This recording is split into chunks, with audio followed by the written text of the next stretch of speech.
Welcome to this special Thanksgiving episode of the Andy Beshear Podcast. This might be our biggest in-studio guest ever. This week we have Representative Jim Clyburn, who's in town promoting his new book, which he'll talk about. He's going to talk about what he's thankful for this Thanksgiving, how things have changed over his 30-plus years of service, and the threats of the current presidential administration, from tariffs to the big ugly bill.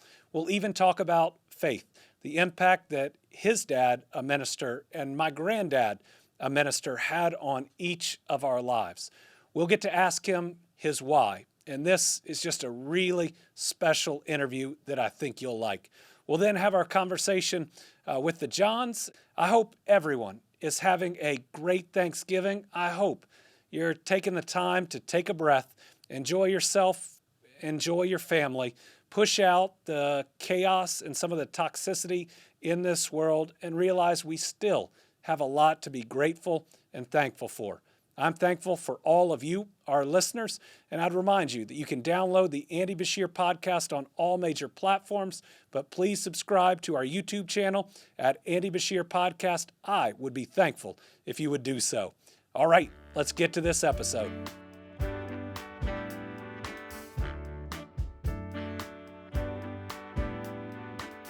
And now, on the Andy Beshear Podcast, possibly our biggest in-studio guest, Representative Jim Clyburn. Representative Clyburn has served in Congress for 17 terms. He has seen it all. He's been a part of really big moments, and he's part of pushing back against this current administration. Representative Clyburn, thanks for joining the podcast. Well, thank you very much for having me. So this is our 4th or 5th episode, but this is the first time I've ever been able to say this on the podcast. Happy Thanksgiving. Well, thank you very much. It's great to be here during this season. It's a season that we ought to be thankful, although we may question some of what's going on around us. We should be thankful for life and thankful for family and friends and thankful for a great country. I say all the time, this is a great country. We've got to figure out, and probably this season will be a good time to do this, how do we make this country's greatnesses accessible and affordable for all of its citizens? For everyone. And if it's education, energy, health care, housing, whatever it is, this country has a lot of it, and we have some real good programs surrounding them. But we have not done a good enough job of making all these things accessible and affordable.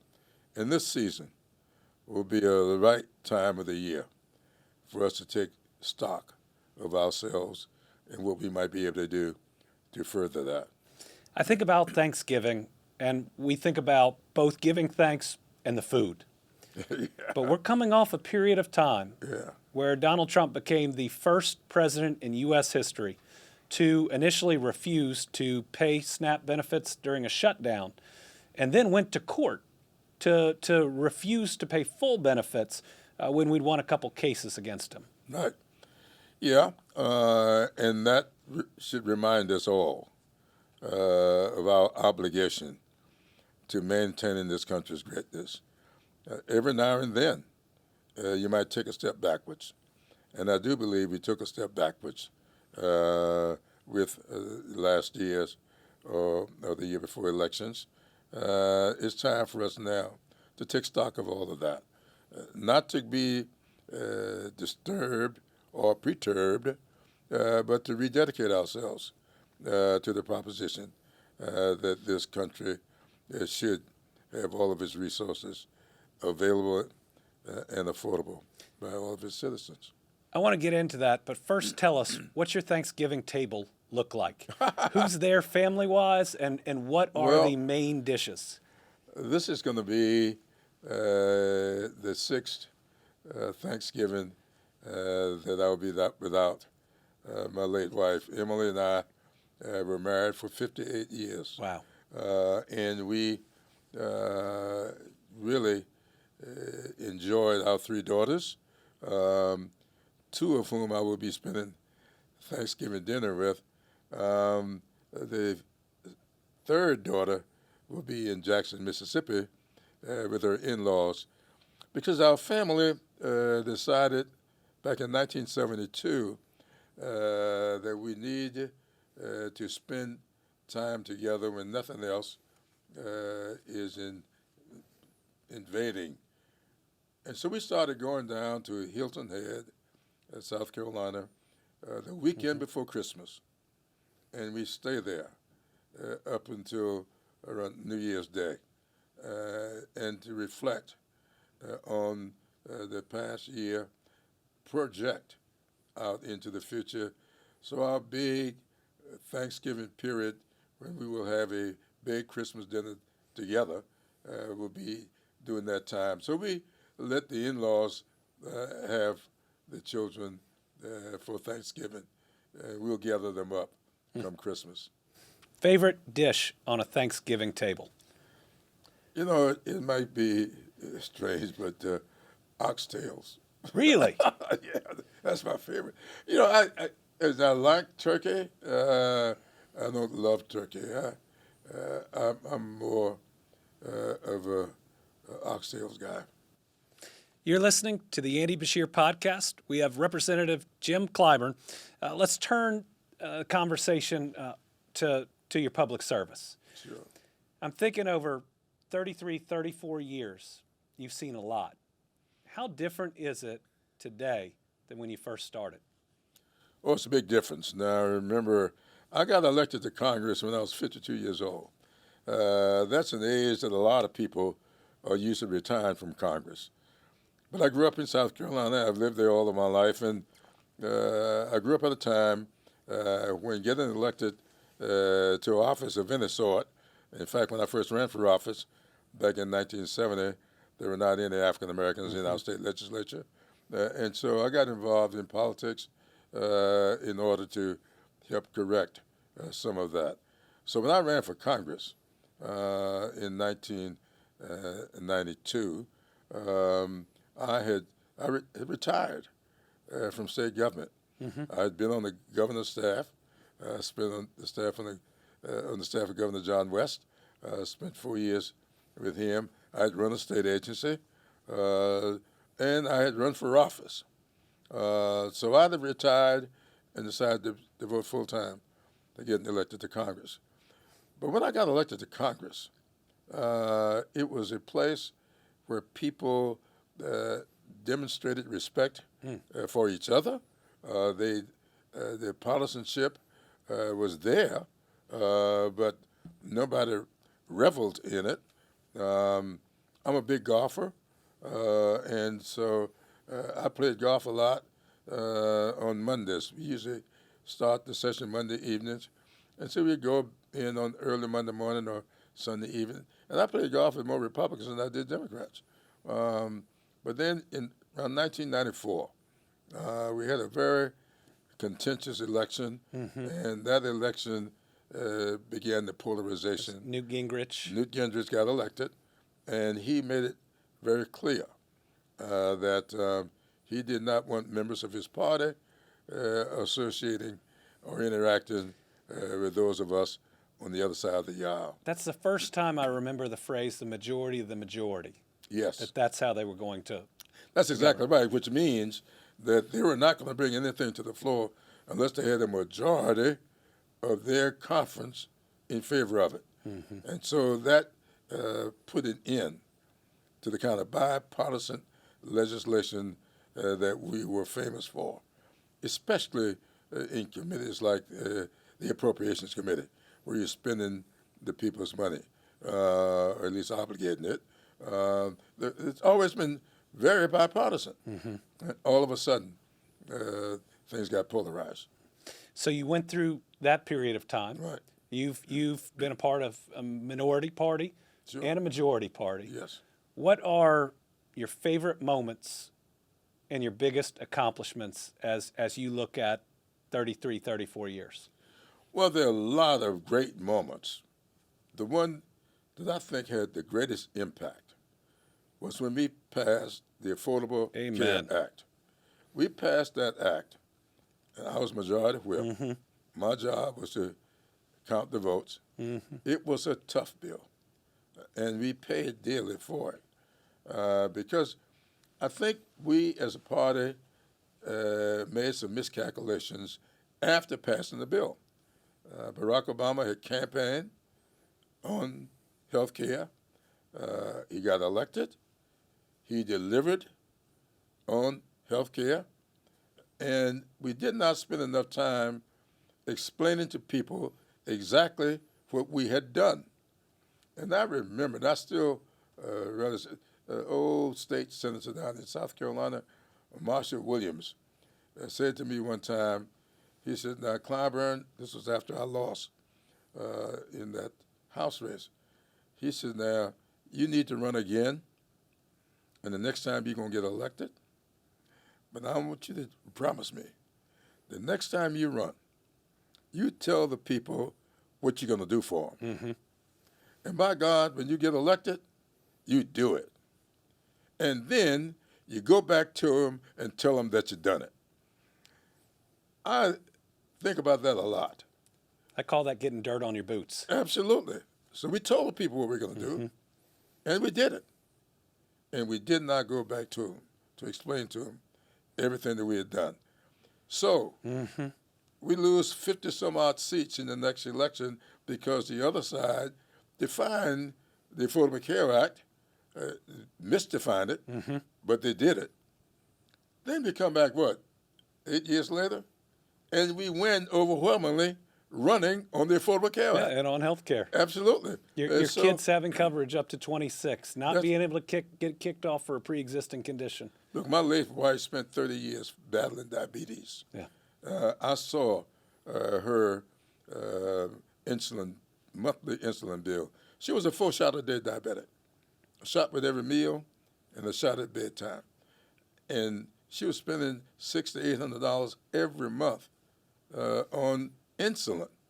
So when you come with legislation that allows insurance coverage to pay for things like that, and that diabetes led to a 5-vessel bypass surgery, a stroke, total kidney failure, and just ordinary people cannot afford that.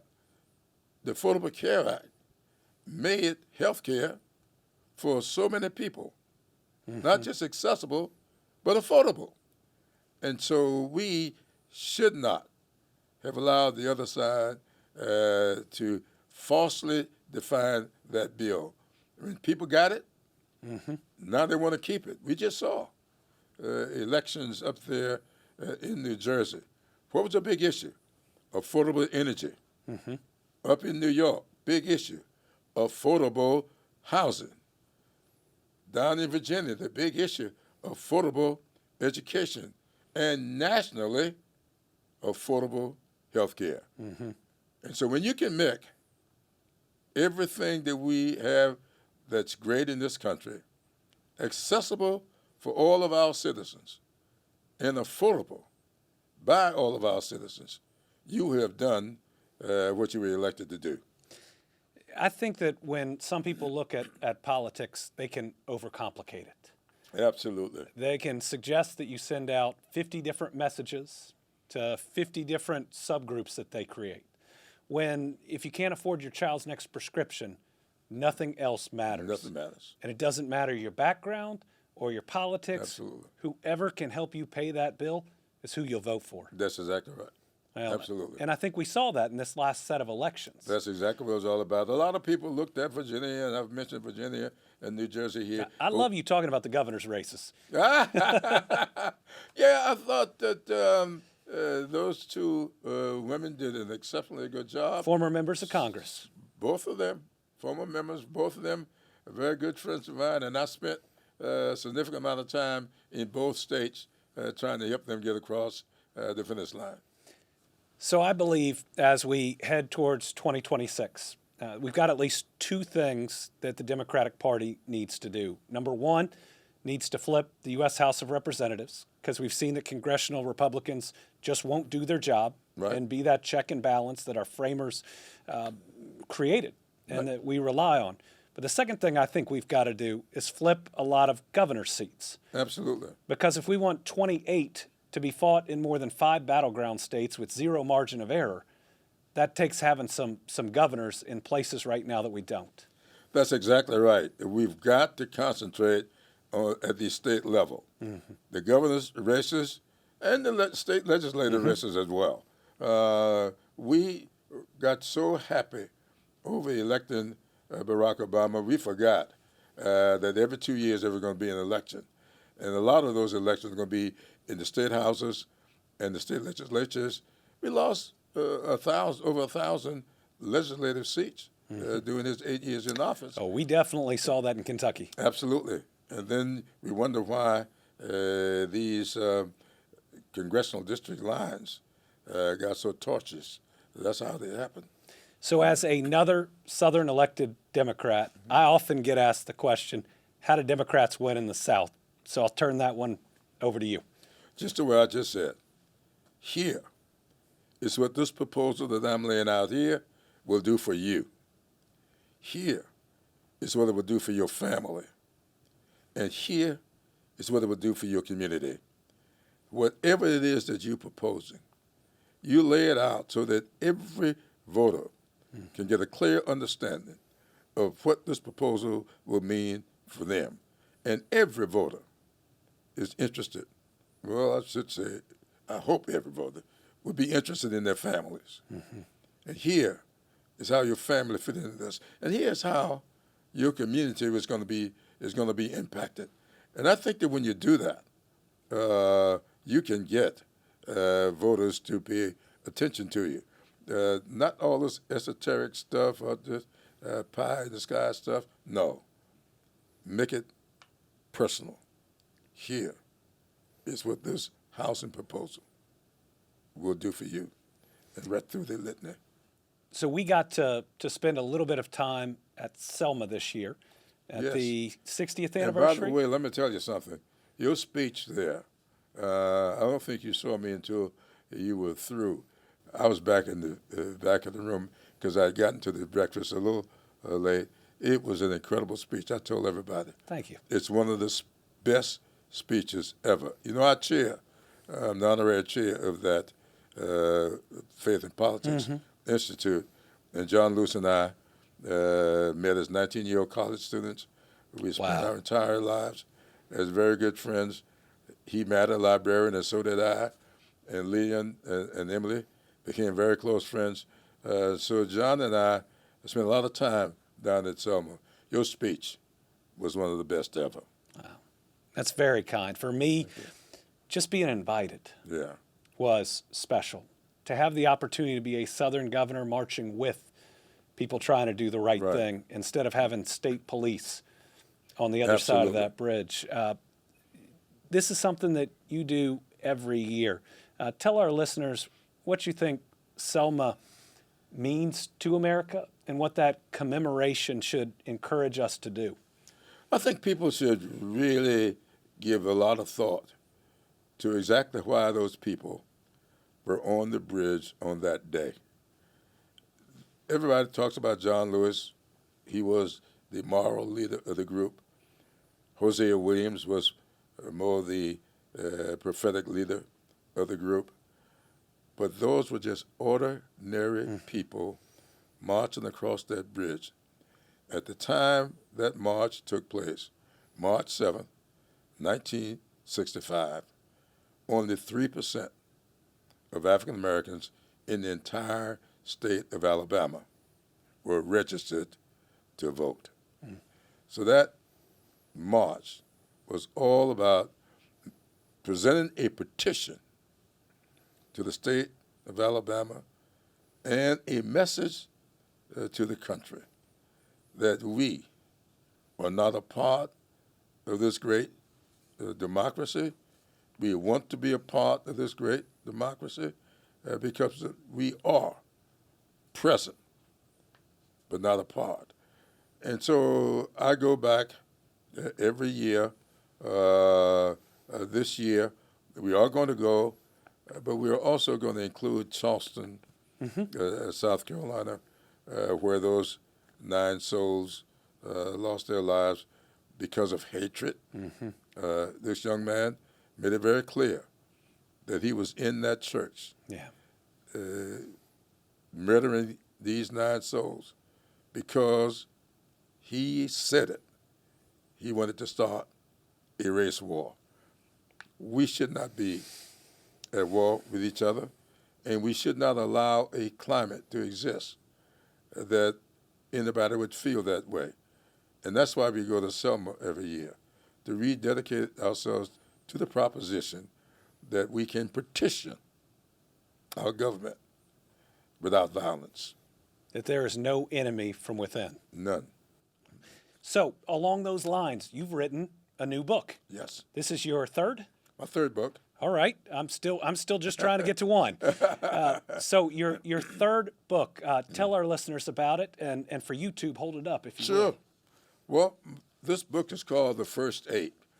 And this book came about as a result of people with the mistaken belief that I am the first African American to be elected to Congress from South Carolina. There were 8 before me.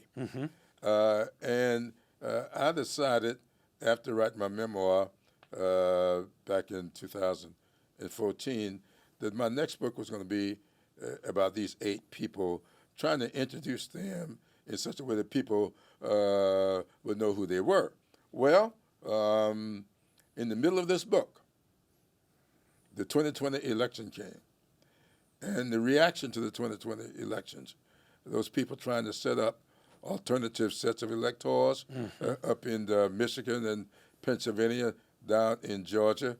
And I decided that this book had to be about more than introducing 8 people, because what I saw on January 6, 2021 is exactly what happened after the 1876 election. Then I read Project 25, and I remember from my studies the Edgefield Plan that was written back in 1876 to overturn elections, to deny people's the right to vote. And that Edgefield Plan, written by a guy named Martin Witherspoon Gary, was used, in my not so humble opinion, to write what became Project 2025. So I changed the direction of the book and started all over to talk about these 8 people, what they were challenged with and by, how that lines up with what's going on today, just as close to a map as you will ever see in this book. Says to the reader, what's going on today is not new. It's happened before. And anybody who believes, like I do, that history has a way of repeating itself, and we are repeating some of that history. However, it doesn't have to be the same result because it repeats itself. Hopefully, we will listen to George Santayana, the Spanish philosopher, who said to us, if you fail to learn the lessons of history, you're bound to repeat them. Hopefully we've learned some lessons. This book is an attempt to demonstrate to people that lessons learned ought to be put to practice. So you're trying to show people real history. Yes. Warts and all. Yeah. While this current administration is going through and in many ways burying important parts of our history. We're downplaying them. Which is the dumbest thing you could possibly do. Whatever has happened has happened. Our history is what it is. You can never change history. You can be dumb enough to try to ignore it, but you got to learn from this. I mean, and when I say to young people, I just left over the University of Louisville I explain to young people, look, our history is what it is. Nobody needs to be ashamed of this history. Nobody sitting here created that history, but everybody sitting here can learn from that history. And that's why I wrote the book the way I did, so that people can see how this history lines up with current history and what we can do to make sure that the results that came out here, for instance, 3 big incidents during this time were settled, each by 1 vote. The Andrew Johnson, who was president, Johnson was impeached for ignoring the Civil Rights Act of 1866, not listening to what Congress was saying, trying to overturn everything that Abraham Lincoln had done. And when the impeachment got to the Senate, by 1 vote, they failed. Not convicted by 1 vote. By 1 vote. And then, when the election of 1876 got thrown into the House of Representatives, it went in the House of Representatives because you had to have 185 electoral votes to be elected president, and Tillman of New York had 184, 1 vote short. And when the House couldn't figure out what to do, they put together a committee to study the issue and come back and make a recommendation. The committee voted 8-7 to bring it in to Reconstruction by giving those votes to Brother B. Hayes.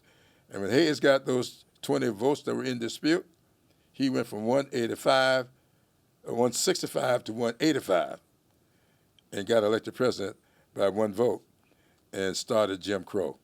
So Jim Crow became the law of the land. By 1 vote. By 1 vote. Tell our listeners where they can buy the book. Almost any bookstore. I've been hearing from people all over that the book is very prevalent and is doing well in the bookstores. Or you can go on Amazon.com, or you can go to Little Brown, is the publisher. And those who can use the internet, use it. The first 8. And every time I popped it up, it pops up in this book as well as my last book, the memoir. So they can order them both. You can order them both. They make great Christmas presents. As we close out, just a few major topics that we always talk about. Sure. Tell us your view on the president's tariff policy. I think that anybody that mistakes a tariff for anything other than a tax that's going to eventually be paid by the citizens, you miss the history of tariffs. That's what it is. And the country is where it is today because of this, I think, not well thought out tariff policy. Now, this is not to say I'm against tariffs. I'm not. I'm against the misuse of tariffs, and that's what's going on here. This isn't another country dumping EVs like China wants to. Absolutely. Yeah.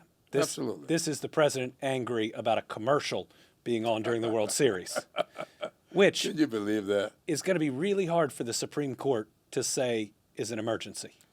You know, Canada has been not just a neighbor, Yes. but a partner. And there are a lot of things coming into this country from Canada that if they were to take reprisals, it would cost the American citizen dearly.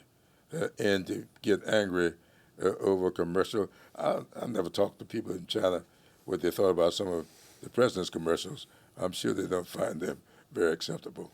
Well, I know that Canadians had previously loved 2 things. Number 1, the United States, and number 2, Kentucky bourbon. And because of the first, the other is suffering. Absolutely. And I don't want anybody to, it's not a bourbon, it's more of a whiskey, but I'm a Jack Daniels guy. So I've endeared myself to the Brown family here in Louisville over the years. But we've got to get some other blends in front of you too. Some other good Kentucky bourbons. What about? I can't call it what the president called it. What about the big ugly bill? That big ugly bill is one of the greatest miscarriages I've ever seen. What we've done with that bill is to make all these things I talked about earlier less acceptable and less affordable. That's what it does. And we did all of that in order to give the wealthiest people in this country another tax break, to extend the tax break that none of them need. And to do so, we cut food for children. And we reduce health care for citizens. And when you look at what we did with things like Medicare, putting a cap on insulin at $35 a month for people who can't afford $600 and $700. And by the way, should have never cost that much. Absolutely. Right, the you know the history. inventors sold it for $1. $1. That was going to be their contribution to the world. And here we are making all of this money off something that only cost the country $1 for the rights to. That made me so mad when I was Attorney General, I sued a couple of the companies. Oh, yeah? Oh, yes. That's great. That's great. I'm sure you won those lawsuits. Those were still moving when, as you know, my successor came in and did not pursue them with the same vigor. Well, you know, that's the whole thing. This country, I do believe, is unlike any country. I've been all around the world. I've not been to every country, but I've been enough to know that we have here in these United States of America an experiment that we call democracy that is working and working very well, not always to your favor or mine, but enough for always allowing the pursuit of a more perfect union. We're not perfect. We'll never be perfect. But we also should always be in pursuit of perfection. And this big, ugly bill has done tremendous damage to that pursuit, and that we ought to be very careful of. And it's especially going to hurt your state and mine. Oh, yeah, we can't do much in South Carolina without our ports. And the stuff that moves through those ports. In South Carolina, we are becoming, it's not Detroit anymore for the automobile capital. We've got BMW. We've got Mercedes-Benz. A lot of people don't know, but that Sprinter is made in North Charleston, South Carolina. We've got, I drive one of those cars that is made just a few blocks from my house. And Scout Motors has just broken ground. I'm going to be with them with another plant on December the 8th that's coming there because of Scout Motors. So when you got Volvo, BMW, Mercedes-Benz, Scout, and you come with these tariffs, it's going to be devastating to our economy. So I was on Fox News arguing against tariffs, and I still remember the anchor saying, well, do you think it's fair that there aren't any American cars on the road in Japan? And I said, well, I'm not sure that's true, but it's more complicated. And she thought she had me. And she said, how? And I said, well, the biggest Toyota plant in the world isn't in Japan. And she even leaned in and said, where is it? I said, Georgetown, Kentucky. Yeah. That these are American jobs. Absolutely. Sure, foreign direct investment, foreign-owned company, but that's how business is now. It's global. That's exactly right. But those are your citizens who Absolutely. are employed at those facilities doing what we really want. I mean, the assembly are good jobs. Right. Absolutely. So I can hear a little bit when you talk about South Carolina, your why. We always ask our guests not just the what, but why you do this, why you're willing to battle it out in D.C. right now where it's got to be as toxic as it's ever been. Well, you know, I love South Carolina. When I was growing up, as you can imagine, I give thought to the 82% of my classmates from South Carolina State left the state. That was a tremendous brain drain. I decided to follow the advice of a teacher I had in high school who happened to have been white. Mrs. Lucan said to me, you need to stay here. You need to make a contribution to helping make South Carolina a better place. And so I stayed in South Carolina, and I believe in that state, warts and all.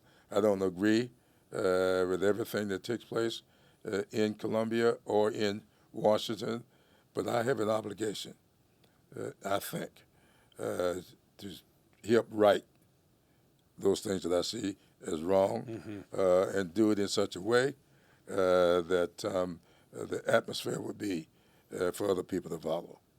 At a time when a lot of people are worried, what gives you hope? Well, I'm a South Carolinian, and I live by our motto, while I breathe, I hope. I grew up in a parsonage, and I define my faith in the future by the 11th chapter of Hebrew. In that very first verse, it says, faith is the substance of things hoped for, the evidence of things unseen. And so my whole thing is, I may not see it, but I have hope that the evidence will be clear at some point in the not-too-distant future. I so feel like we as Democrats need to reclaim faith.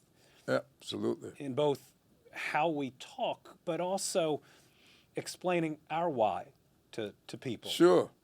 And, to me, that's very important. I chair the House Democrats Faith Working Group.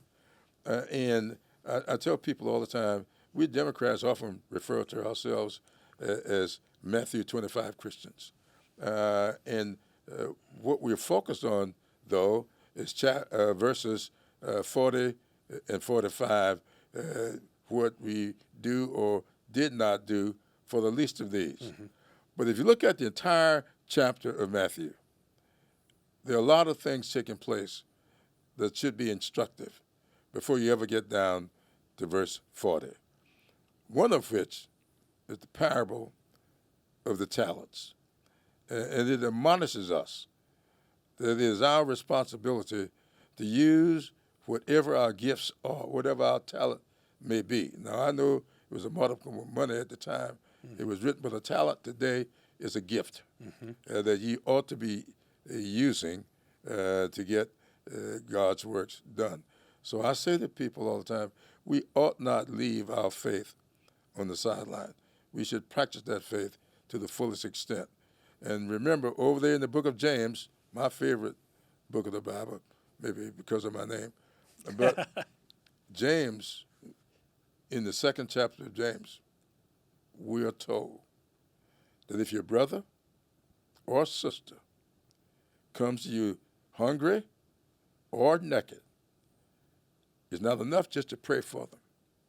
You got to feed them, and you got to clothe them, because faith without works is dead. And so I live by that, and I think, and I've asked for this job to help Democrats bring their faith to the fight. So your dad, but my granddad, was a minister, and great-granddad, too, baptized people in rivers and streams in western Kentucky. He would preach that passage, and then he'd say, on Sundays, we get down on our knees and pray, but then it's time to get up on your feet and put that into work. My dad used to say it a little bit differently. He said, son, you pray every day for good health and strength. And if the good Lord gives you some modicum of both, get up off your knees and go to work. And that always brings me to, to whom much is given, much is required. Absolutely. That when you are blessed, when God's blessed you with good health and great family, you have that obligation to give back. Yeah, and that's why I named my memoir, Blessed Experiences. And I said in the introduction to that book, all of my experiences have not been pleasant, but I've considered all of them to be blessings. And I learned that from my dad, who taught me that I was obligated to do God's will. And everybody had a different way of doing it.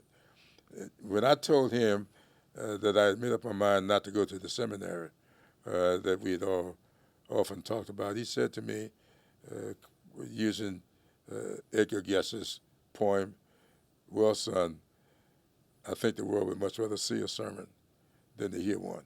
Mm. And so us politicians have got to make sure that our constituents see in our service a good, productive sermon.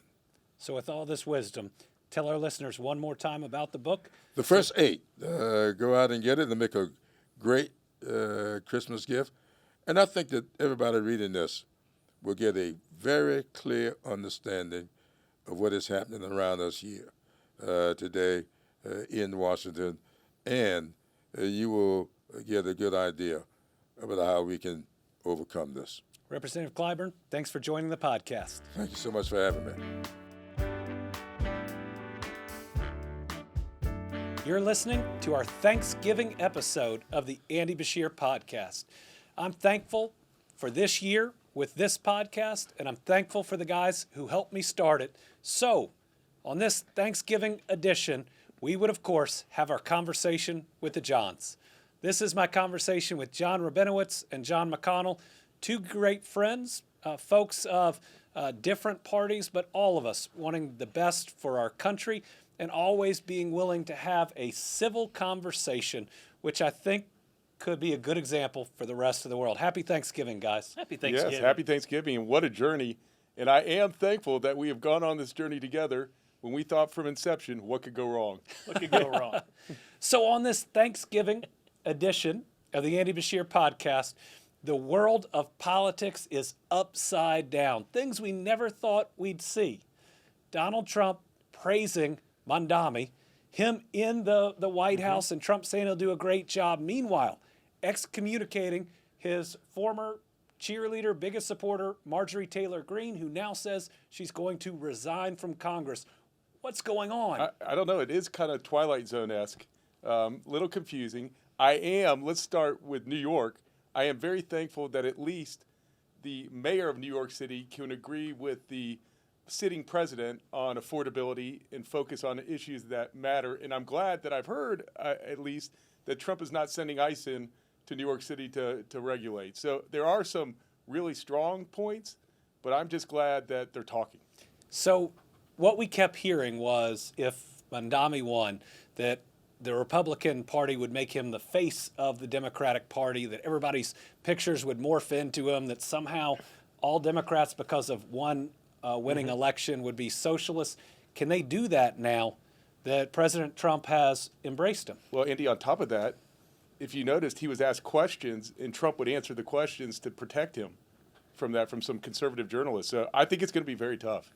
Well, and you go from Trump saying he's a 100% communist, we can't let him have this, to all of a sudden I'm going to help New York and I want to see it succeed. Well, he still has businesses in New York. Let's not forget about that. That's true. That's a good point. Yeah. So let's turn to the other side. Margerie Taylor Green. Yeah, MTG, 110% behind Donald Trump for the longest time, and all of a sudden comes out, and she spoke a lot about health care. What's going to And happen the to her Epstein kids' files. premiums. What do you think there's a big divide in the GOP right now? Anytime we start talking about the Epstein files, I think it's really important to, at least for a minute, remove the politics, to say that human trafficking is a horrific crime, that it typically involves the rape of young women or even children repeatedly over multiple years. And so the most important thing is that perpetrators are held accountable and that victims find the healing and the services they need. But this has become such a wild political issue. That Donald Trump, as a candidate, embraced what we thought might have been conspiracy theories, becomes president, does a 180 and says it's a hoax. But I do see the strength of all those survivors that are up there on Capitol Hill just demanding a little bit of justice. That's to see them have their voice, to see them move Congress and even break through partisanship that no one else was able to. I hope after everything they've been through, they found that empowering. Amen to that. Yeah. Do you think, though, is she resigning because she sees a swing in the midterms and does not think she can get elected in the primary without the endorsement of Trump? I mean, do you think she could see that far ahead of what's going to come down? I just Standing can't imagine how much your foundation would be shaken if you'd have been a 100% supporter from the beginning, the most unreal. vocal, and all of a sudden that person you've pushed for so hard not only removes their support from you, but starts attacking you. Now, that's how everybody else feels when he attacks them. And so I hope this is also a moment, whether it's her or others, that can say, no, it's wrong when he attacks people other than me, just like it's wrong when he attacks me. That we ask everyone what their superpower is on this show. I do want to hear about this. Every time. So he has always said making a Thanksgiving turkey is his superpower. Now, I can say I witnessed this in action. And we do have pictures of the turkey. And he actually did make a delicious turkey for a Thanksgiving meal. It with all of us wasn't on ordered Saturday. out, is what you're telling me. It was not. Superpower confirmed. Here are the photos. All right, as we wrap up, we talked about it, I think, just a little on a previous episode, but now the country is out of the shutdown. Yep. Federal workers are back at work. They've received back pay. What are your thoughts overall on what unfolded? I can't tell really who won or who lost this. I think that the people that suffered was the American public. I am thankful that the workers are receiving their back pay and that the people that were fired are getting their jobs back. But it's unfortunate that we had to deal with a partisan divide that affected so many Americans. Yep. And when you look at possible economic loss of, what was it, $14 billion in this time frame, I mean, when you think about the winners and losers, Andy, what's your feeling? So there's never a winner in a government shutdown, but I do think there were two losers in this one. The first were congressional Republicans that said, we are not going to take action to keep people's health care coverage costs from going up.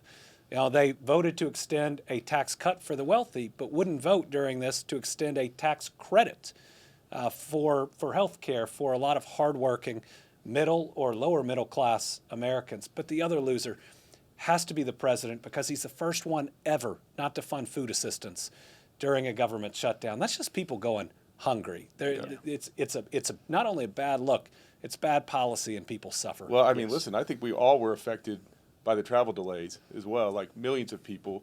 And to your point, the SNAP benefits, it was horrible what people had to go through. You know, there is one other thing we're thankful for. This week, Andy, what are you, 29, 30? 28. 28. This week's your birthday. We are very thankful for your friendship and for what you do for our Commonwealth. And as a token, the show here has brought you a birthday cake.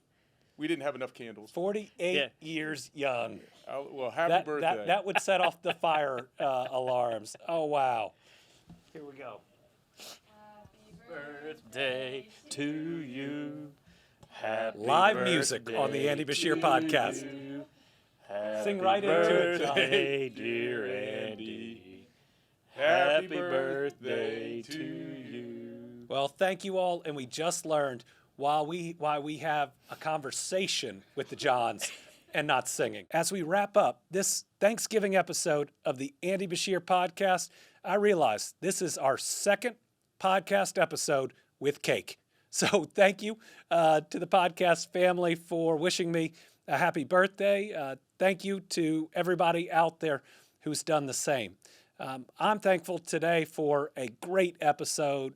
Representative Jim Clyburn is a titan of Democratic politics, and just listening to him reminded all of us that we should keep hope, that we should keep pushing for a better world, and that we've got great leaders to work with and work alongside of to try to create that better world that all of our kids deserve. And I know that this is just Thanksgiving, but as we look ahead to Christmas, we've got a gift from the Andy Beshear Podcast. This Saturday, we're dropping our first Best Of episode, where you'll hear from interview portions from Amy Klobuchar, Chris Coons, John Calipari, and others. We hope you've liked all these episodes in the past, but if you haven't caught them all, catch this first Best Of episode. We think you'll like it.